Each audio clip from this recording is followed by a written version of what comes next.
Eu quero agradecer a Deus por mais um dia da semana de estágio. Hoje é o primeiro dia da semana, domingo. É um dia que ele é bem assim, significativo, porque é o primeiro dia da semana. Então, a gente aqui é como se a gente estivesse dizendo assim: olha, eu quero buscar força, eu vim buscar poder, sabedoria, autoridade para eu vencer essa semana. Então, isso é muito importante para a gente.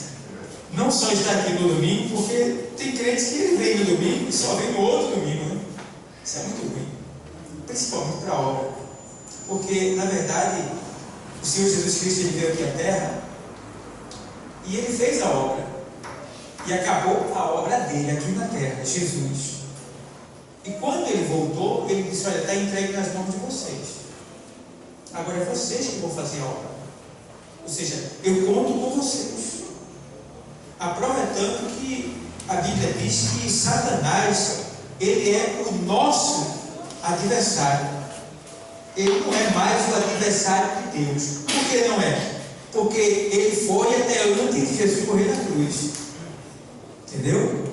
Aí Jesus veio e fez a parte dele, vencendo Satanás como ser humano. Venceu Satanás, mostrou para nós como suceder. E agora ele disse: olha, em meu nome vocês farão obras maiores do que a minha. Ele chegou até o ponto de dizer: olha, esse que me deu poder para pisar toda a ordem de serpente e escorpiões. Ele chegou a dizer também que, olha, ir pregar o evangelho a toda criatura, quem crê e for batizado será salvo, porém quem não crê será condenado. Em meu nome expulsarão os demônios. Veja bem, Jesus me deu uma arma. Que arma é essa? O nome dele. Ele disse: em meu nome. Então tudo é em nome de Jesus. Às vezes eu fico vendo que tem pessoas que têm medo de um endemoniado, né? Mas se você imaginasse, se você pudesse ver na dimensão espiritual o quanto os demônios têm medo de você, você se tornaria mais corajoso, você ficaria mais afoito, mais ousado, você faria coisas maiores para Deus. Mas às vezes a gente, o crente, ele sente um pouco de medo de um demônio, Satanás. Mas entende uma coisa: só tem uma coisa que pode fazer Satanás não respeitar você. Ei, Silvio, só tem uma coisa que pode fazer Satanás não ter medo de você. Que algo é isso? Que coisa é essa? Que Satanás perde medo de você. O que é? O pecado. Você só tem medo do diabo quando você está em pecado, porque o pecado é a algema de Satanás. Ele quiser algemar você, ele faz você pecar. Ele tenta você. Quando você peca, aí você está algemado e não tem mais autoridade para ele. O Senhor diz a sua palavra lá em Mateus, por exemplo. Eu não ia ler isso aqui, mas vou falar agora. Vamos lá. Mateus 12 e 29. Não era isso que eu ia trazer, mas vamos lá. Ou como pode alguém entrar em casa do homem valente e furtar os seus bens, se primeiro não manietar o valente, saqueando então a sua casa? Então, Jesus está dando uma explicação lógica, física, para você entender na dimensão espiritual. Jesus aqui está falando: olha, como pode alguém entrar em casa do homem valente? Jesus estava dizendo que ele estava entrando na casa do homem valente. Quem é o homem valente? Satanás. E a casa de Satanás? O mundo. O mundo jaz? Então, como pode alguém entrar na casa do homem valente se primeiro não manietar o valente?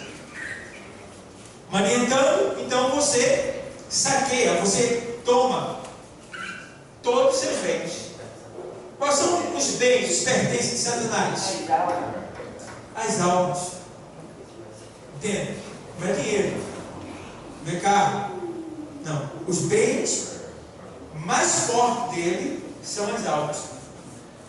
Então, Jesus está dizendo, olha, a gente só consegue amarrar esse valente, que é Satanás, e Jesus está dizendo que ele é valente, tá? Ele é valente. O valente, ele tem um descontrole emocional. Quando alguém diz que outro é valente, se você observar o valente, na maioria das vezes, ele age pela valentia e não pela razão. Entende bem? Isso são questões psicológicas. Então, muitas vezes o valente, ele age pela valentia e não pela sabedoria. E tem que ter cuidado. Tem que ter cuidado, porque eu já vi, quando eu lutava, eu treinava karatê, taekwondo, e eu assistia muito filme de arte marcial, e eu observava muito o Bruce Lee lá, né? E eu vi que ele dizia que o poder e a força não está no tamanho, no que você vê, e sim aqui. E aí ele cuidava de 2 gafanhotos, lembra desse filme? E tinha, ele estava no barco e tinha 2 gafanhotos, né? Um gafanhoto pequenininho e aquele gafanhoto que tem um braço brigando, que o pessoal viu o nome dele, esqueci o nome. Lavadeiro, né? Pronto. Aí estava brigando, aí todo mundo estava mostrando no grandão. Aí ele fez assim: o pequeno vai vencer. E aí o pequeno venceu, né? Lá no filme. Então é aquilo que a gente diz. O Senhor deixou bem claro que maior é o que está em nós do que o que está no mundo. Para o mundo nós parecemos pequenos. E até para Deus nos chama de pequenos. Mas para o inimigo nós não somos pequenos. Nós somos gigantescos diante do inferno. Agora o que precisa é a gente valorizar esse poder que Deus nos deu, que a gente não valoriza. E aí a gente, aqui e ali, a gente dá um vacilo, a gente cai. Porque para cair e receber uma algema de Satanás, não precisa cometer grandes pecados, tá? Porque todo pecado para Deus é pecado, todo pecado condena e manda para o inferno. Mas existe grau de pecado, né? Como existe grau de sofrimento no inferno. Então, a gente entende que o pecado maior, a maioria das vezes, ele mata mais rápido do que o menor. Uma coisa eu quero assaltar um banco, outra coisa eu quero furtar uma carteira. É diferente. O cara que está assaltando o banco, ele está exposto à polícia, à arma, um amigo grande, ele vai sair, a perseguição vai ser maior. O cara que furta a carteira, ele furta sem ninguém ver. É 2 pecados, mas com graus menores. Mas todos dois matam, todos dois mandam para o inferno. Então a gente precisa entender que para Satanás não precisa ser um pecado grande. Basta você chamar um palavrãozinho. Se bem que o nome não é palavrão, né? A gente tem uma nosso idioma, né? Nossa linguagem, a gente chama pornografia de palavrão. Palavrão é uma palavra grande. Entende? Não é o que a gente chama de profano, né? Não. Eles chamam de palavrão. Qual foi? Para lá da pipa. Pronto. Perseguição. Palavrão ele chamou, rapaz. Entendeu? Agora, ele chamou uma pornografia. É um nome obsceno, profano, tá? Vergonhoso, nojento, impuro, tá? Então, uma certa vez, eu fiz assim na igreja. Eu fiz assim, levanta aqui, vem cá. Esse menino está bonito. Lembra aqui. Vou fazer um elogio para ele. Para você entender como a gente erra muito em palavras. Para mim, ele está parecendo com um Imoléu. O que é que vocês acham? Vocês concordam comigo? Não. Vocês não concordam comigo? Ninguém concorda comigo que ele está parecendo com um Imoléu? Tá bom. Vou fazer o segundo elogio para ele. Esse elogio, esse segundo já vai corrigir vocês. Ele está parecendo um mendigo.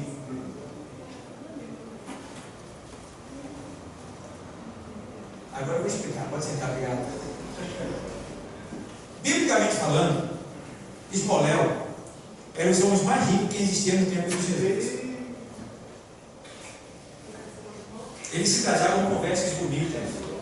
E todo mundo que vinha de outro lugar, que estava perdido, que não tinha onde ficar, eles iam na casa dessa pessoa, porque lá ele era Ismoel, ele dava esmola a todos que necessitavam.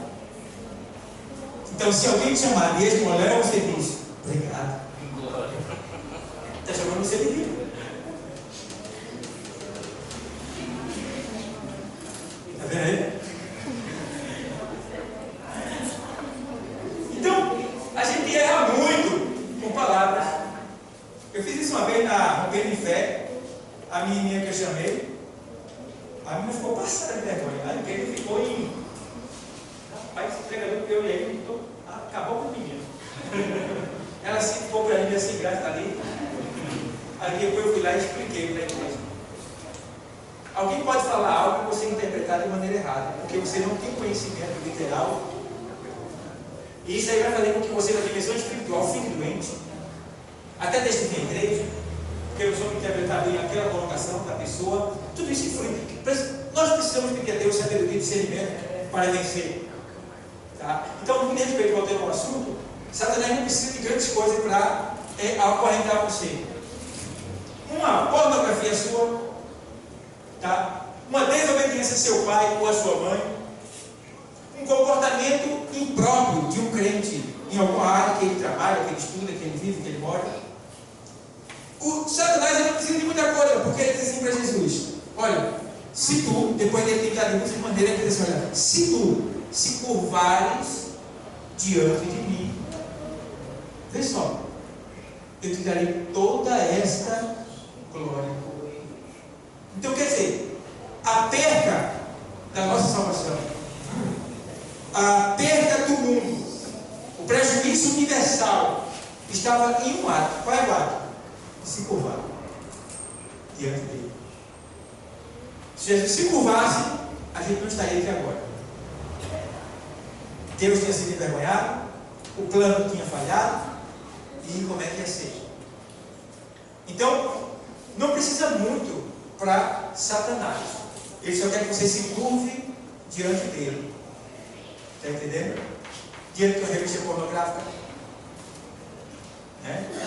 Diante de um jogo de futebol onde só tem pornografia, prostituição, mentira, roubo, malícia, umbanda, magia negra, tudo que não presta parece que botaram dentro do futebol. É incrível isso. E quando eu visto a camisa, eu estou dizendo: eu sou desse time. Misericórdia, sai para lá. Vê lá em Gálatas 5 e 18 que você vai ver, se não está tudo lá.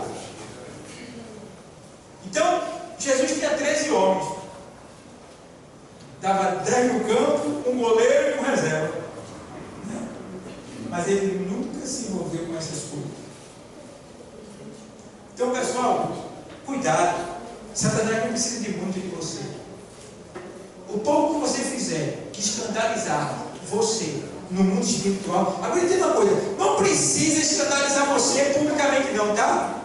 Ei, você não precisa ser escandalizado publicamente, porque quando chega público, já dá o extremo já. Para Satanás, você pode se escandalizar secretamente, ninguém pode saber. Sem ninguém saber. Entendeu? Quem sabe brechando alguém.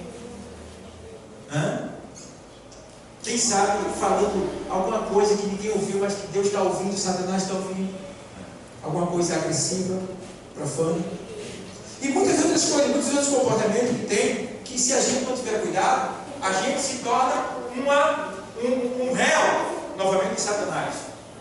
É por isso que o Senhor disse: olha, se pois o Filho vos libertar, Jesus me libertou. Então eu não vou mais me expor às correntes de Satanás, que são vícios, prostituição, mentira, malícia, pornografia, ódio. O que é que alimenta o demônio? O que é que alimenta o demônio? O que é que alimenta o demônio? Vamos lá. Vocês podem falar, cada um pode falar uma coisa. O que é, quais são os alimentos do demônio? Vamos lá, são muitos demônios. Ódio. Mentira.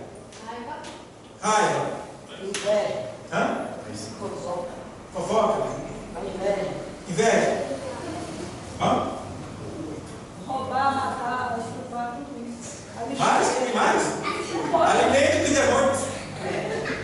O demônio, ele se alimenta do pecado. Entende? Ele se alimenta do pecado. Quanto mais você pecar, mais fortalecido o demônio fica dentro de você. Incrível isso. Quanto mais você pecar, mais poder e autoridade ele vai ter sobre você.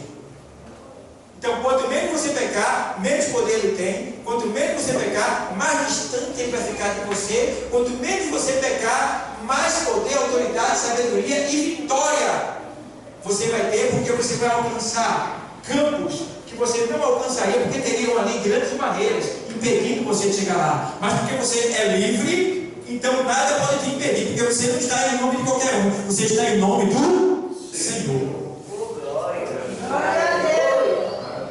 Então precisamos ter esse cuidado. Gostou dela, viu? Agora ficou melhor. Então, para você entender que a gente precisa ter muito cuidado, né? As pessoas às vezes desprezam os idosos, né? Mas a força, diz a Bíblia, está com os jovens, mas o conhecimento está com os... Está entendendo? Então, eu já aprendi cada coisa com pessoas idosas que precisam ter cuidado, né? Então, a gente despreza às vezes as coisas que têm tanto valor por causa da nossa vaidade, do nosso orgulho. Essa geração de hoje é a geração que mais vai sofrer, infelizmente. Vocês menos um pouco porque tem Jesus na vida, mas ainda vai sofrer um pouquinho mais do que a antiga geração. Por quê? É uma geração que não sabe fazer um remédio para dor de barriga.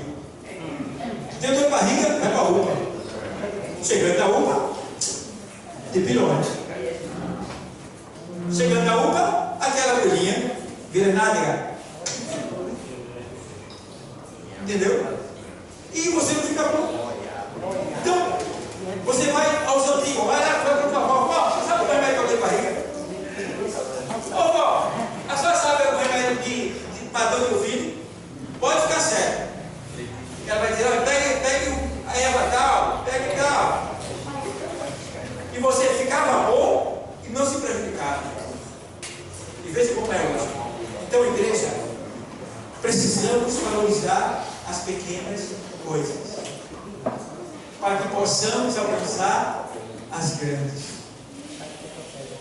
O conhecimento ele vem aumentando, ele vem crescendo em nós, na medida que a gente vai buscando ele. Então, busque conhecimento e você será salvo, você será sábio. Tiago diz, olha, quem não tem sabedoria, peça a Deus, que a todo dá e não lança em rosto. O que você gostaria de fazer? Eu queria fazer isso, pastor, mas eu não sei se eu vou conseguir. Você não sabe se vai conseguir. Eu vou dizer para você, você consegue, se você quiser, e pedir sabedoria a Deus. Se você quiser, você consegue. É só pedir sabedoria a Deus. Agora, o nosso problema como cristão é que a gente vai orar. E quando a gente vai orar, a gente diz, Senhor, dá sabedoria, Senhor, em nome de Jesus Cristo. Então, aí o Senhor fica lá, esperando você dizer para que você quer sabedoria. Porque Salomão, quando pediu a Deus sabedoria, ele especificou para o que ele queria. E foi isso que mudou a história dele.